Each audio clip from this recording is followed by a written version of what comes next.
15 సంవత్సరాల వయసులో ఒక హెడ్ మాస్టరు అతన్ని పిలిపించాడు. హెడ్ మాస్టర్ పిలిపించి, నువ్వు చేసిన గొడవ వల్ల, నువ్వు చేసినటువంటి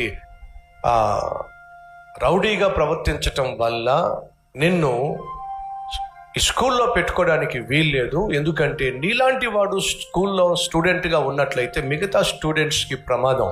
కాబట్టి నిన్ను స్కూల్లో నుంచి నేను తీసేస్తున్నానని చెప్పేసి స్కూల్లోంచి బయటికి పంపించేశారండి. ఎందుకయ్యా అంటే, నీకు చదువు సంధ్యలో అబ్బలేదు, పైపెచ్చు నువ్వు గొడవలో పడుతున్నావు, రౌడీలా బిహేవ్ చేస్తున్నావు, కాబట్టి నేను స్కూల్లోంచి తీసేశాను. ఆ తర్వాత పాలిటెక్నిక్ కాలేజీలో జాయిన్ అయ్యే ప్రయత్నం చేశాడు, విఫలమయ్యాడు. మళ్ళీ ప్రయత్నం చేసి ఏదో ఒక విధంగా ఆ కాలేజీలో సీట్ సంపాదించి బహు కష్టం మీద ఆ కాలేజీలో, పాలిటెక్నిక్ కాలేజీలో పాస్ అయ్యాడు. అదే కాలేజీలో అసిస్టెంట్గా ఉండి ఏదైనా పాఠాలు చెప్దామని చెప్పి వెళ్ళి అప్లై చేస్తే ఓడిపోయాడు, ఇంటర్వ్యూలో ఓడిపోయాడు. నువ్వు పాఠాలు చెప్పడానికి తగిన వాడివి కాదు అని చెప్పేసి అతన్ని సెలెక్ట్ చేయకుండా పంపించేశాడు.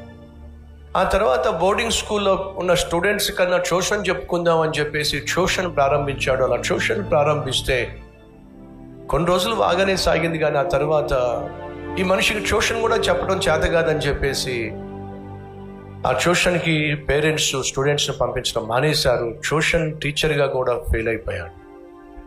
అతడు చేసిన ప్రతి ప్రయత్నం విఫలమైపోవడం వల్ల ఇది చూసినటువంటి తండ్రి కనుక ఇలాంటి వాడిని కన్నానేమిటి అని ఆ తండ్రి దిగులు పడి చదువు సంధ్యలు లేనటువంటి, జీవితంలో ఏమీ సాధించలేనటువంటి ఇలాంటి కొడుకును కని నేను ఏం చేయగలను అని చెప్పి దిగులు పడుతూ కుమారుని యొక్క చేతగానితనాన్ని బట్టి తండ్రి చచ్చిపోయాడండి, దిగులుతో చచ్చిపోయాడు. ఆ తర్వాత పెళ్లి చేసుకున్నాడు. ఆ పెళ్లి కూడా పెటాకులు అయిపోయింది. తన భార్య ఈ మనిషి నేను భరించలేనని చెప్పేసి వెళ్ళిపోయింది. అంతేకాకుండా ఆఖరికి తను కన్న బిడ్డలు కూడా ఈ మనిషి ఆలోచనలు ఏమిటో వాళ్ళకి అర్థం కాక పిల్లలు కూడా దూరం అయిపోయాడు.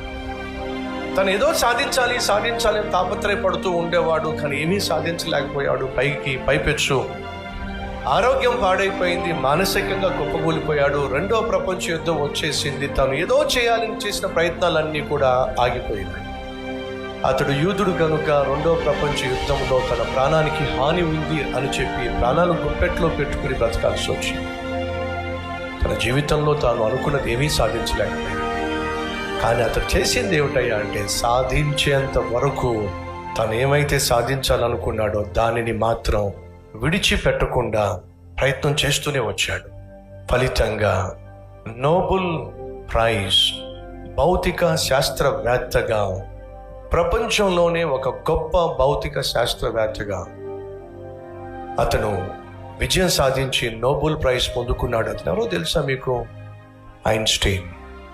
ఐన్స్టీన్ అనేటటువంటి శాస్త్రవేత్త తన జీవితంలో 75% సమయము అపజయాలు గుండా వెళ్ళింది ఆల్బర్ట్ ఐన్స్టీన్. కానీ అపజయాలు గుండా వెళుతున్నప్పటికీ కూడా తను ఎప్పుడూ కూడా ఇక నా వల్ల కాదు, నా పని అయిపోయింది, ఇక నేను నా ప్రయత్నం చేయను అని చెప్పి విడిచిపెట్టలేదండి. దయచేసి గమనించండి, ఓటమి అంటే ఓడిపోవడం కాదు.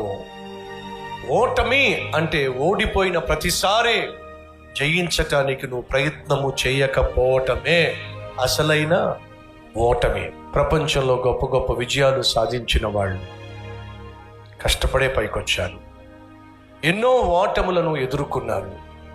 అలా ఎన్నో ఓటములు ఎదుర్కొన్నప్పటికీ కూడా వాళ్ళు విజయం సాధించిన కారణం ఏంటో తెలుసా?